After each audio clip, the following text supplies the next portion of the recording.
Hello and welcome to a new vlog. After my last little reading debacle, I was very sad because every single book I read was kind of a fail. So I'm on a quest to find books that bring me some joy. I'm going to read Caught Up by Nevessa Allen, and I'm positive I'm going to like that one. And I was on TikTok. I was seeing some books coming out, and I saw one that caught my interest. This one, Till Summer Do Us Part by Megan Quinn. I had not heard of her much before, but I saw some little clips of audiobooks of hers, especially this one, and it sounded super fun, so I wanted to try it. I went and got, this is the standard edition. All of her books apparently have illustrations, but I wanted to grab a copy. This one is just the standard. No, not the extra smutty ones. Barnes & Noble has smutty pictures, but I just got the regular edition, but that's fine. I am really trying to stay positive that I'm going to enjoy the books that I have planned.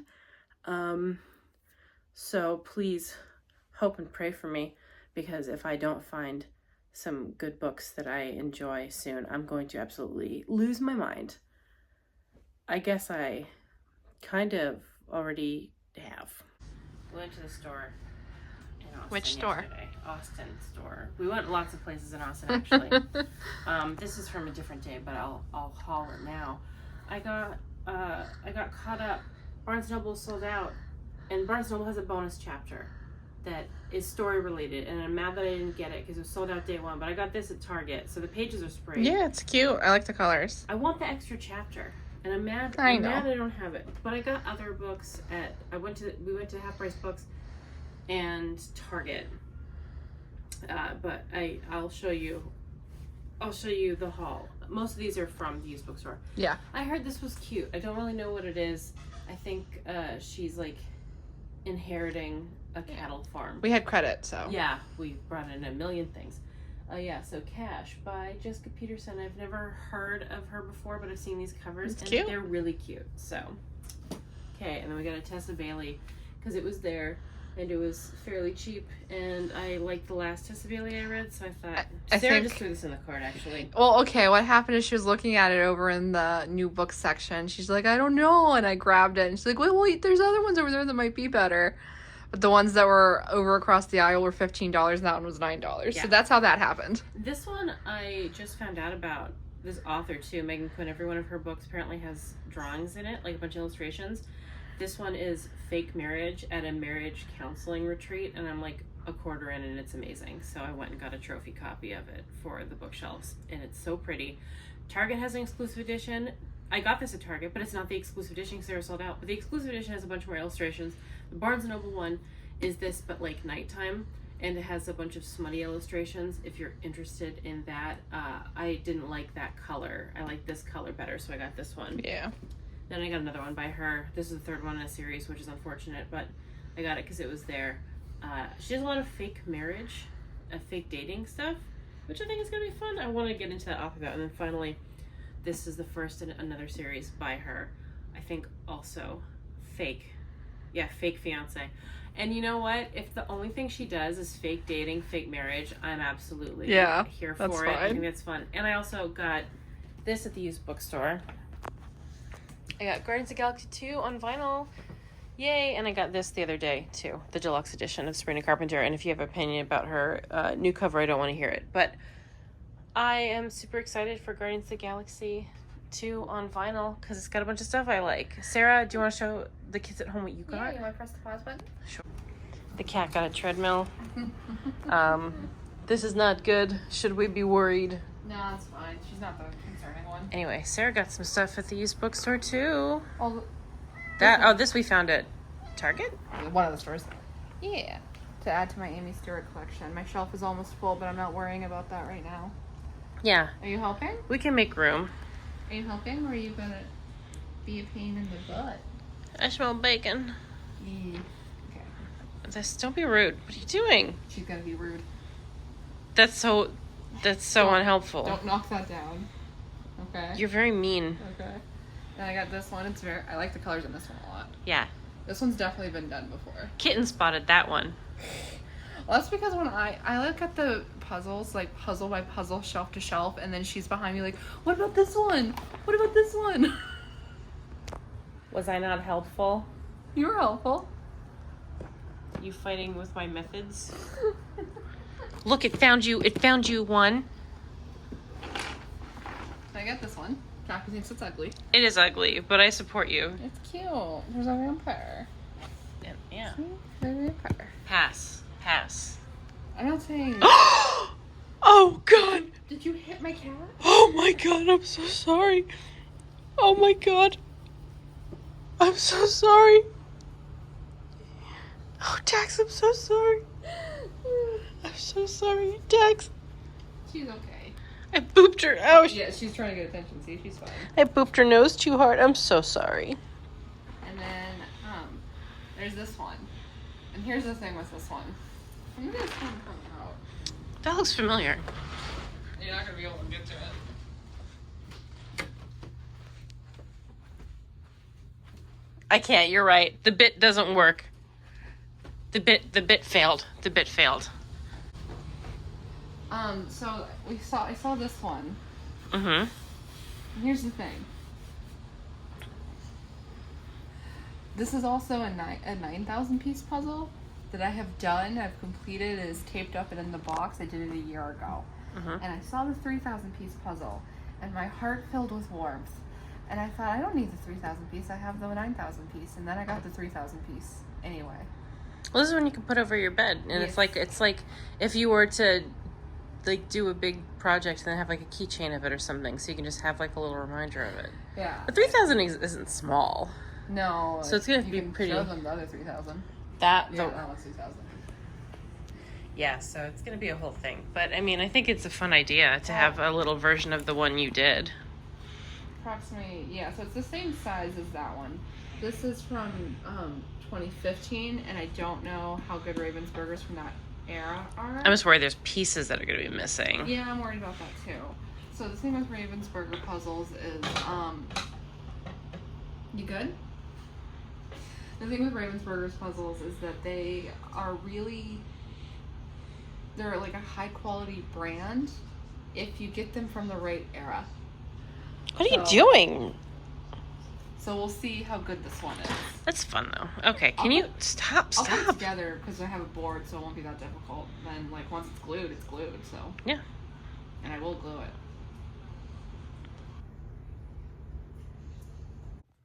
Okay, perhaps there is a God because, wow, this book is like really, really good. I don't think I said the premise of it. It's fake marriage. A woman named Scotty works in an office where every single person is married. They're happily married. She's the only one that's not. She's divorced. And she gets herself into a little bit of a situation where she pretends she has a husband because she's trying to impress someone. And it basically stumbles into a situation where she ends up in a marriage counseling retreat with the brother of her best friend because he loves improv and is bored. So he's like, sure, I'll help you cover up with this. And it's just a lot of them having like fake fights that are really, really funny. And so much of this book is funny. I'm laughing so much listening to this book that almost never happens. But it's really, really fun. It's fairly low stakes. I don't have that feeling of like, oh, something bad is going to happen. It's going to be annoying. It's a really, really, really good time. I'm actually like 70% into it. They only just kissed. And I think that that's great because I'm so sick of like them immediately doing stuff.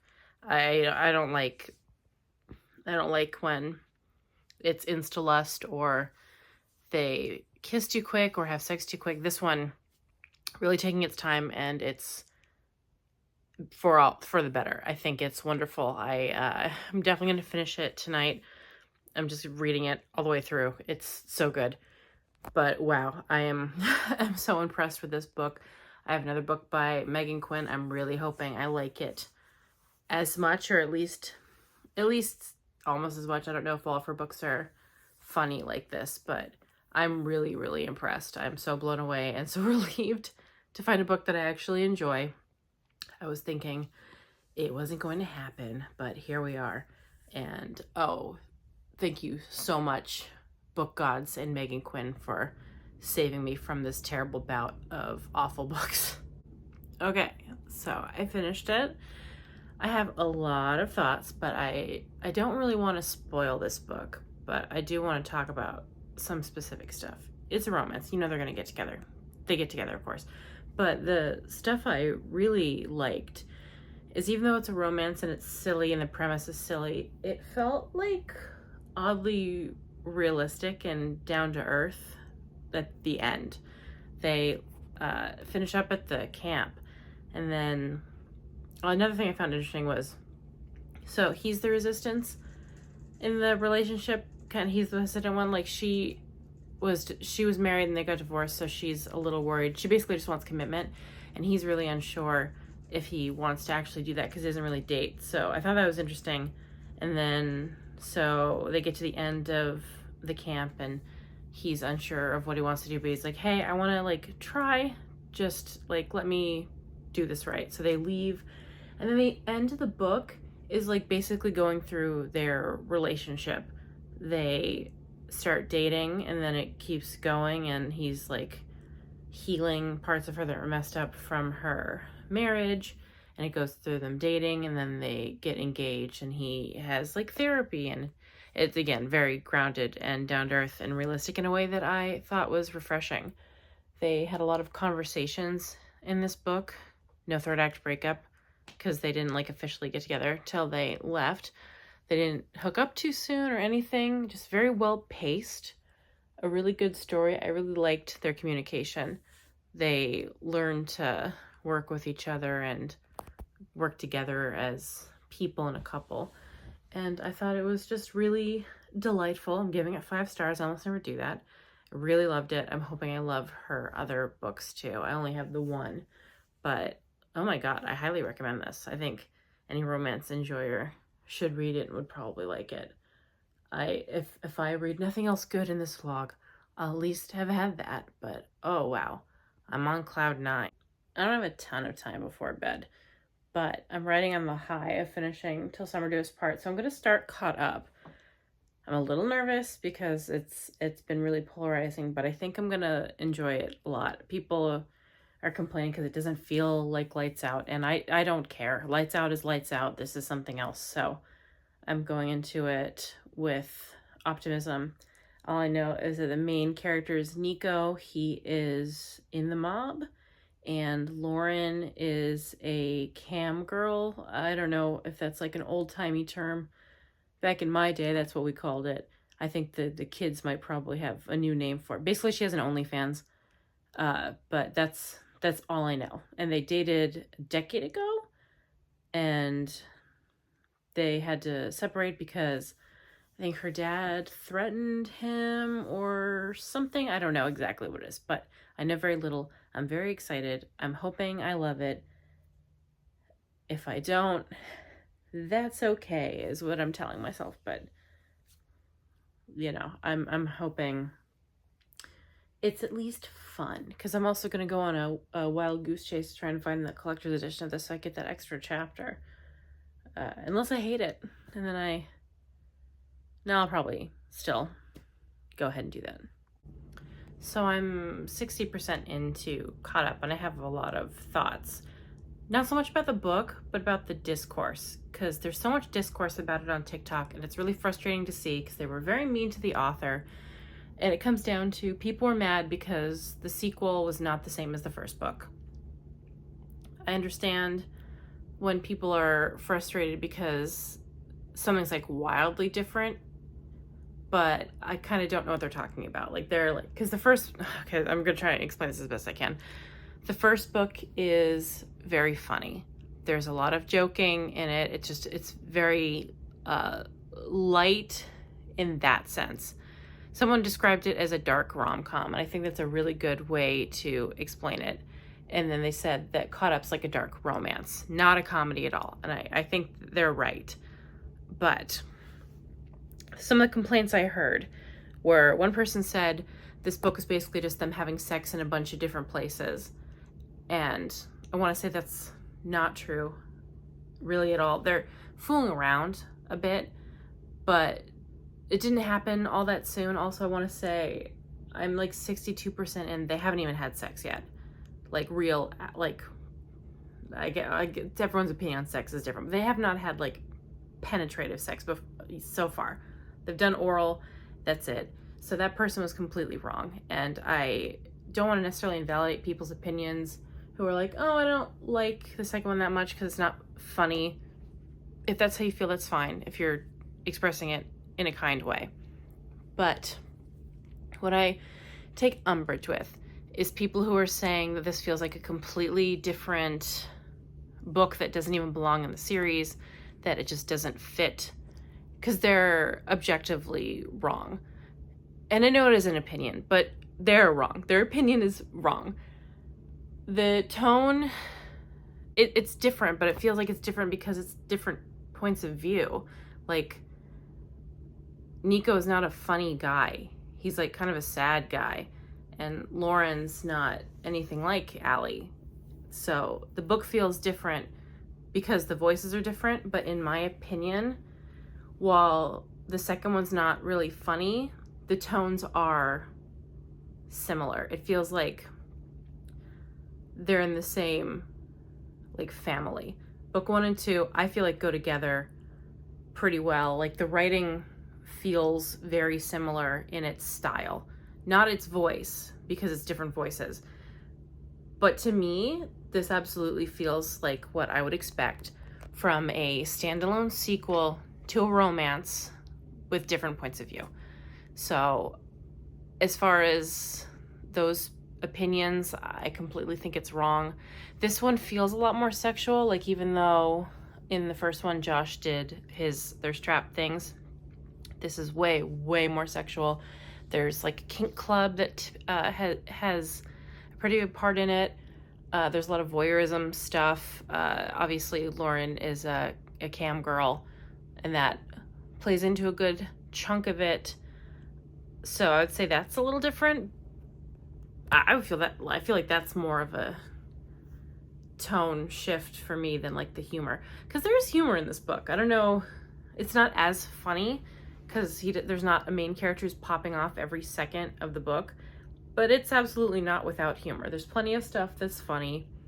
So if that's one of your concerns, I wouldn't be worried. It's not a rom-com like the first one. This is a mafia romance, and it's pretty clear from the synopsis. And if you know anything about the male lead going in, I feel like the expectations were a little weird with people, because in my opinion, Nevessa Allen made it really clear what this book was going to be with context clues, the context clues of who the voices were going to be.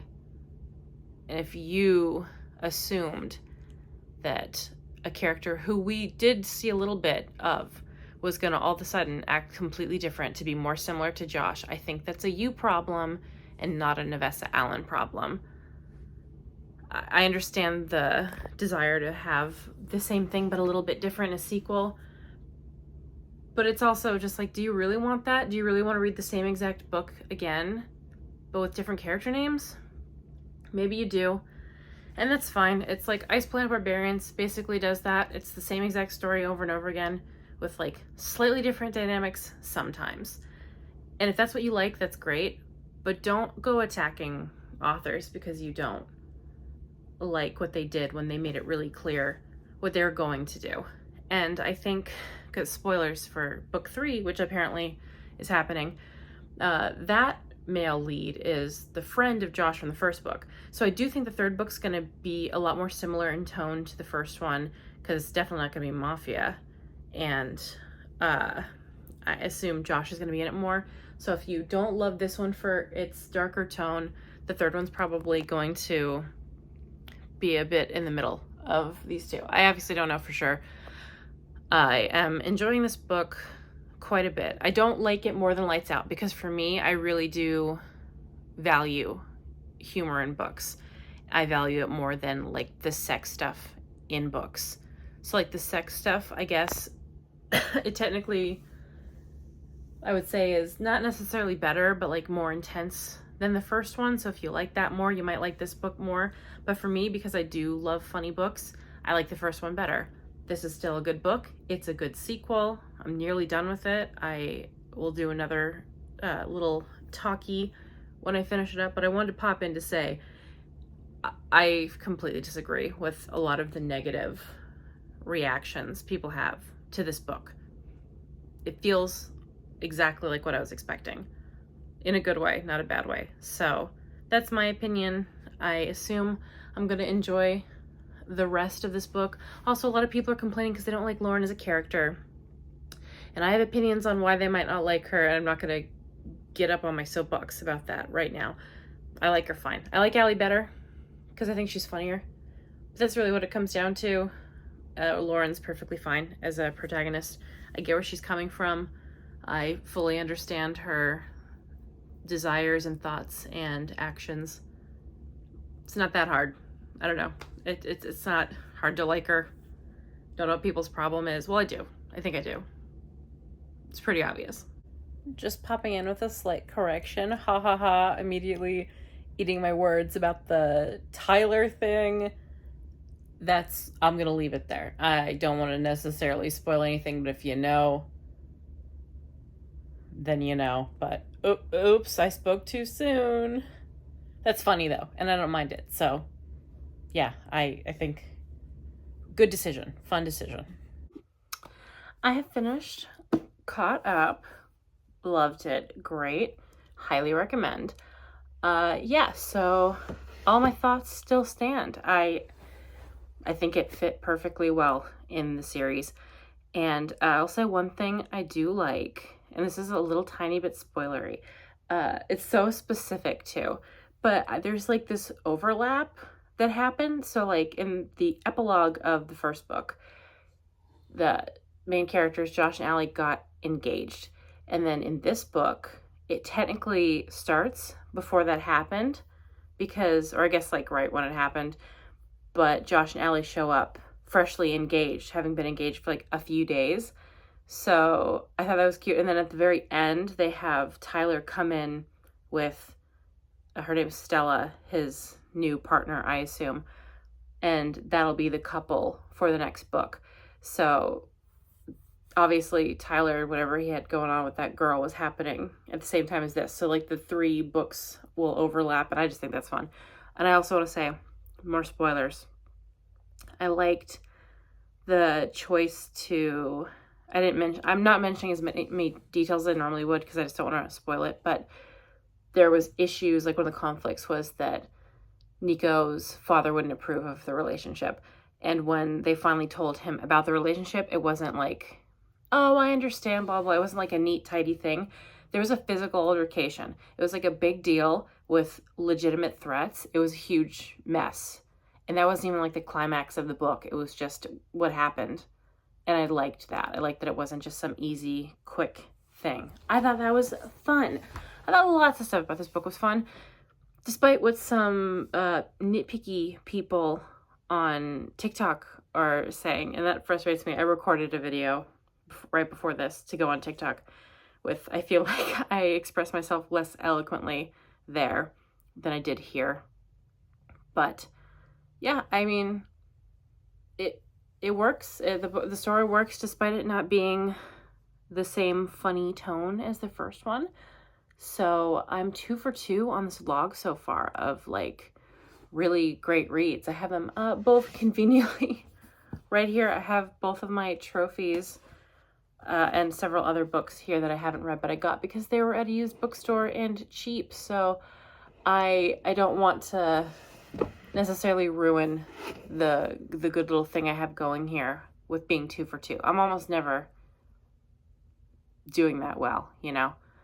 Typically one sneaks in there and it kind of sucks. And to be fair, I'm technically in the middle of reading Stolen Air by Holly Black, and it's super boring, which is why I'm not talking about it in any vlogs, because I don't have any thoughts about it.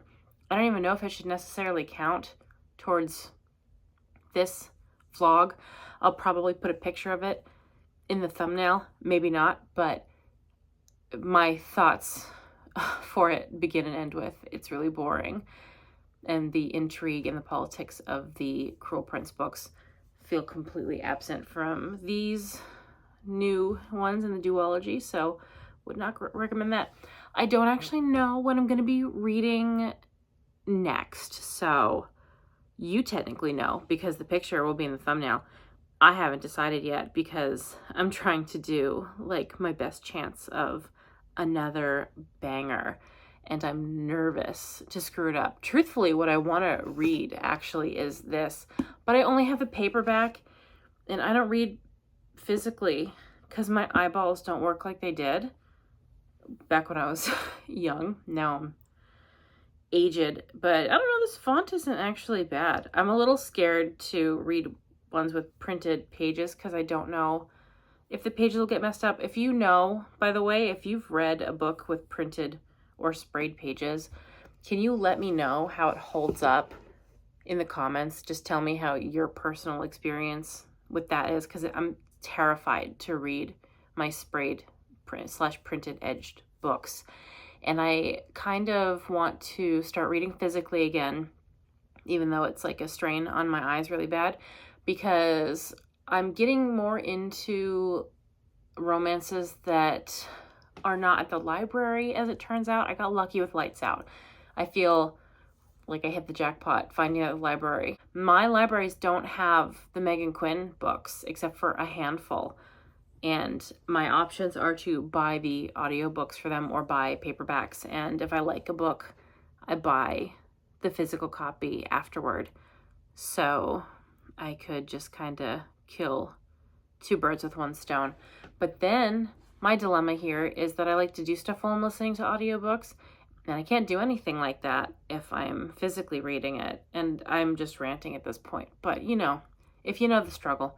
Anyway, go read Caught Up. It's great as a sequel, and even if you don't know anything about Lights Out, you could actually just read this. They connect, obviously. There's like fun little things from Allie and Josh in this book, but they only show up a few times.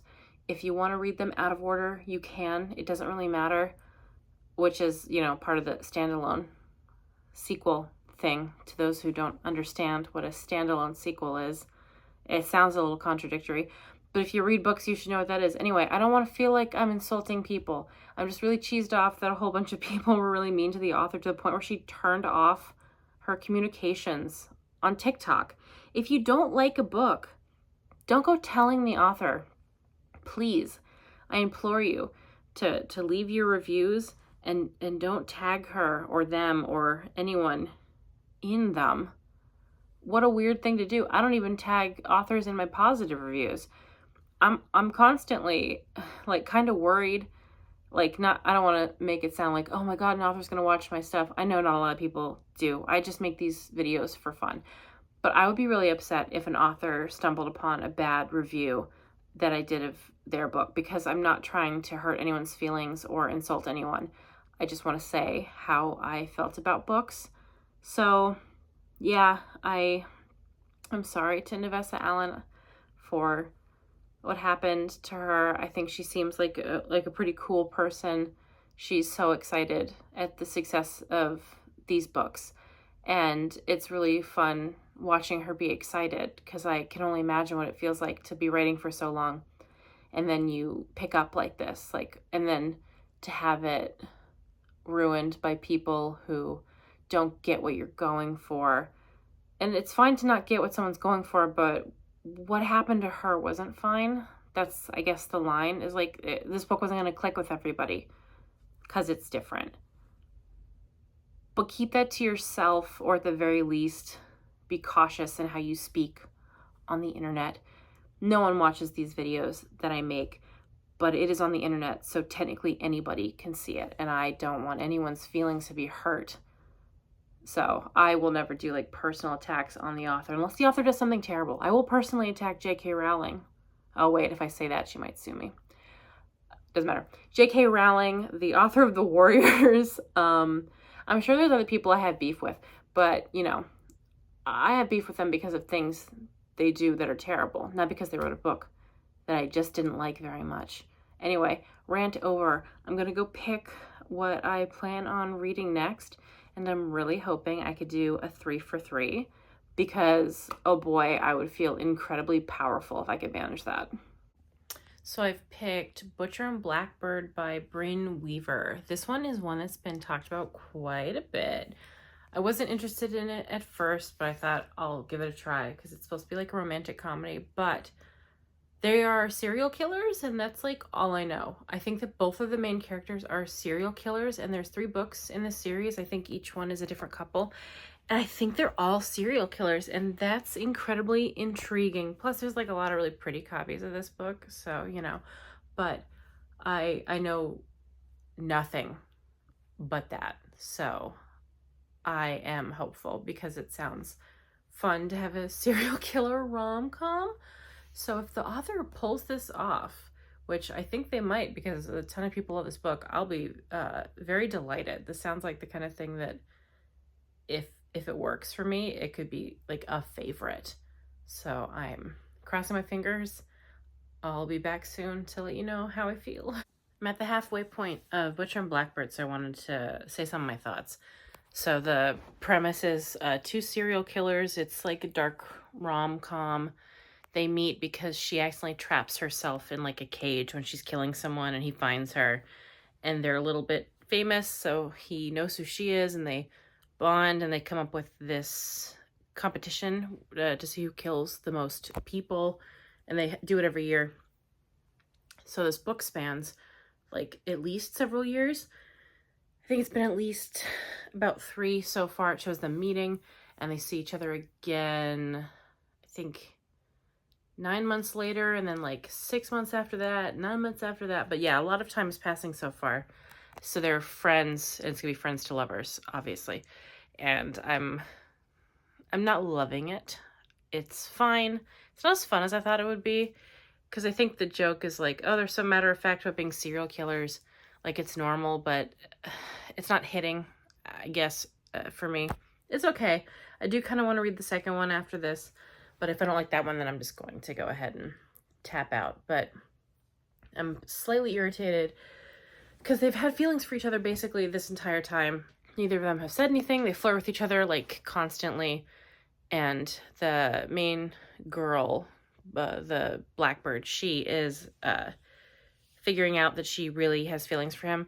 And she thinks that in this particular moment where they're dancing, he's like moving in to kiss her, and he wants her too. And then he's like, hey, that guy over there's a serial killer, let's kill him later. And she's like, oh my god, all my hopes crashed down. He must not like me at all because I misinterpreted this specific moment where I thought that he was moving in to kiss me, and he actually was just going to tell me something. It's like you have years worth of like stuff with him to tell you, to inform your thoughts, and you're like deciding he doesn't have feelings for you at all because he didn't kiss you in that particular moment.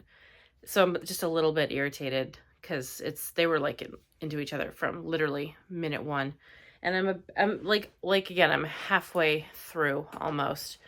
So yeah, it's not super fun for me to read. Definitely disappointed. I'm kind of sad because I really want to be 3 for 3 in this vlog, but you know, it is what it is. And it might pick up, I guess. It's just, I don't feel like it doesn't feel as dark as it should be for what it's supposed to be, because it's marketing itself as like a dark rom-com, and it's a dark rom-com like for the mainstream, because indie books get really dark and really crazy, like especially romance books. So this feels like the sanitized version of a dark romance, and that's my issue, is it feels like they're not going hardcore enough for me, I guess, and the romance isn't hitting. So if neither fun aspect is hitting, it's just kind of mediocre, and that's fine. You know, it's the first one, so maybe the second one will be more fun. I don't know, but I wanted to pop in with my thoughts here. I don't know if I'm going to finish tonight. I'm hoping I do, so I can move on, because I have some books on my shelf I want to get to. But so far, so okay. Okay, I'm like way farther in. I'm nearing the end, and I'm actively irritated now. So like They're together now. When they got together, it was basically like an hour of just them having sex, like an hour of the book, and it was like whatever. And so he's in his restaurant, the main love interest, what's his name, Rowan, and he is there alone. Sloane's gonna meet him at 4, and some guy shows up with, some guy pulls a gun on him, and he's like, "I'm gonna kill you." And I know that Sloane's gonna come here. So when she shows up, make her leave, or I'll kill her too.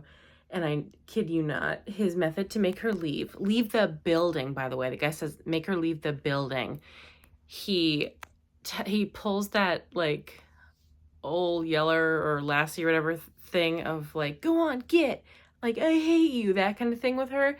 Where like, even though they were totally fine and they've spent the last few weeks boning every second of the day, he opened a restaurant he named after her. He has a booth reserved for her. He keeps talking about how much he loves her. They were totally all good. And he's like, okay, meet me at 4, we'll go get drinks. And then she shows up and he's all of a sudden just like, this isn't working. I don't love you. You're unlovable. You're a monster. You're a psycho. Get out of here. Leave town immediately. I don't ever want to see you again. You're going to ruin my life. She immediately believes him and then takes off. And it's just like, can we not be a little realistic here? That like, if things are good with your partner and everything's been great, and you're both serial killers who are into stuff that's going to maybe get you in a little trouble, can we not use deductive reasoning to think, it's really weird that he said this one thing 1,000 times, and now he's all of a sudden saying the complete opposite, completely out of nowhere.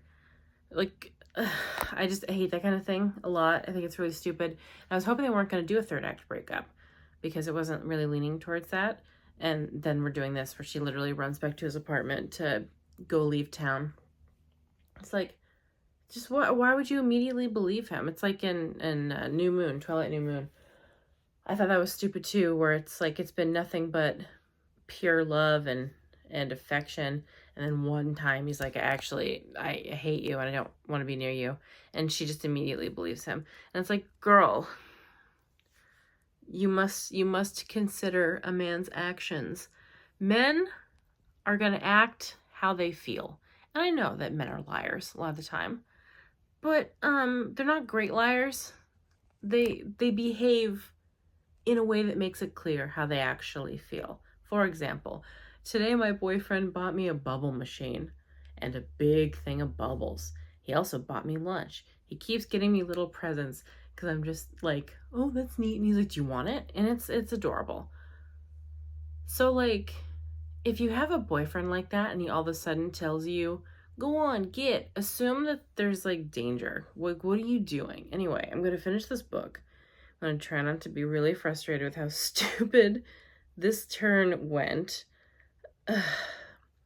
I'm bummed. I think I'm just going to give this one probably 3 stars or like 2.5 stars. It just didn't, I don't know. It's not fun. It's serial killers. I thought it was going to be fun and it's not. I think that, I don't want to sound mean. I think this popped off so much with mainstream audiences because to like a mainstream normie audience, this is like novel. This is unique. So it's like, oh, they're serial killers. That's so interesting. And because they're serial killers, that's the only interesting thing in the book. And that's all it needs to be for some people. It's like, oh, they're serial killers. How quaint. How interesting that, oh, they're killing people. No, you need more than that. Because I'm desensitized to this kind of stuff. I watch horror. I read dark romance. I don't care. Them being serial killers is a backdrop, but you need to actually have stuff in it. It's like, I grew up watching Dexter. Like, come on, do better. Okay, so all in all, I'm considering this a successful little endeavor. I enjoyed all 3 books to some extent. I am going to read the sequel to Butcher and Blackbird. I think it's something Lark? I don't know, but I know the premise is that he's a paid assassin and then she is a singer and a secret serial killer. And I'm hoping that one's more fun. I heard someone today on TikTok say that it was kind of underrated, so I'm hoping that's right. But if I don't like that one, I probably won't move on with the series. I know the author has another book coming out that's like similar but not in the same series. I'm assuming the same world. I also want to say I actually really liked that she didn't have one of the conflicts be that they might get caught. I was talking to Sarah about this earlier, but I was a little worried about that because I think that would be just like too easy, not super entertaining. So I was relieved to see that she did not go that route. But, you know, I think it was good enough as an establishing thing. So I'm hoping the series just gets better and like more crazy. All in all, fun read. If you think you'd be interested in it, I would give it a shot. It's not very long. There's like a pretty hardcover edition of it with purple sprayed pages. So if you're into that, you know. But all right, so thank you for watching. I am pleased with the fact that I managed to find some books that I actually enjoyed. I will be trying this again soon. So I'm hoping my luck carries through to my next endeavor. Thank you. Goodbye.